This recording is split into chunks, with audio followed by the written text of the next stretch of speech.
Iepazīsti senās skaņkārtas.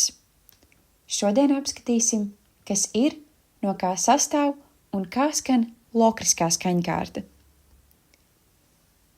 Tā ir radusies antīkajā Grieķijā, taču savu attīstības posmu piedzīvoja dažādos laikmetos. Attīstījās viduslaikos.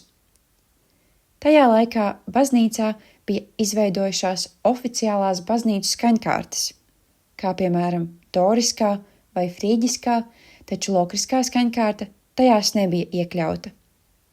Renesanses sākumā lokrisko skaņkārtu izmantoja reti, taču renesanses beigās barokā un klasicismā strauji pieauga tās pielietojums.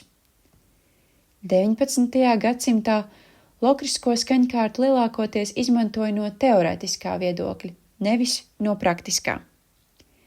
20. gadsimtā atgriezās modalitāte, kas ir skaņkārta ar noteiktu intervalu secību, un senās skaņkārtas pielietoja, lai paspilgtinātu krāsu pielietojumu skaņdarbā. Lokriskā skaņkārta ir kā jebkura minora skaņkārta, bet tai ir pazemināta 2. un 5. pakāpes, dodot tai sašaurinātu skanējumu. Pirmajā piemērā mēs aplūkojam do minoru, un 2. piemērā lokrisko skaņkārtu no nots do. Ar sarkano krāsu ir atzīmētas notis, kas abos piemēros sakrīt, un ar violēto noti notis, kas nesakrīt. Arī uzbūve šīm skaņkārtām atšķirās. Kā tas izskatās un izklausās? Mums ir 2 piemēri. Pirmais piemērs ir vienkāršs do minors.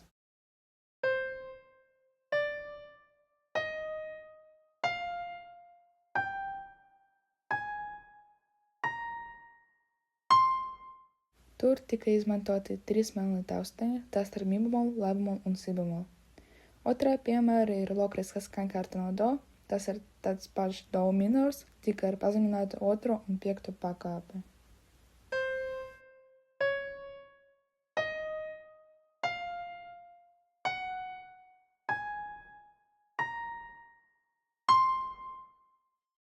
Tad tur ir izmantoti 5 melni taustiņi, tas ir re bemolu, mi bemolu, sol bemolu, la bemolu un si bemolu. Atceries! Lokriskā skaņkārta ir tikai viens no skaņkārtu veidiem. Kopumā ir arī daudz citi skaņkārti. Lokriskā skaņkārta ir pazemināta 2. un 5. pakāpes un viens skan kā minors. Interesanti ir populāri darbi, kuros pielietoja lokrisko skaņkārtu. Piemēram, Bela Bartoks savā skaņdarbā Music for Strings, Percussion un Celestra izmanto lokrisko skaņkārtu, lai organizētu skaņu struktūru, balstoties uz simetriju un spriegumu, nevis tradicionālo tonalitāti.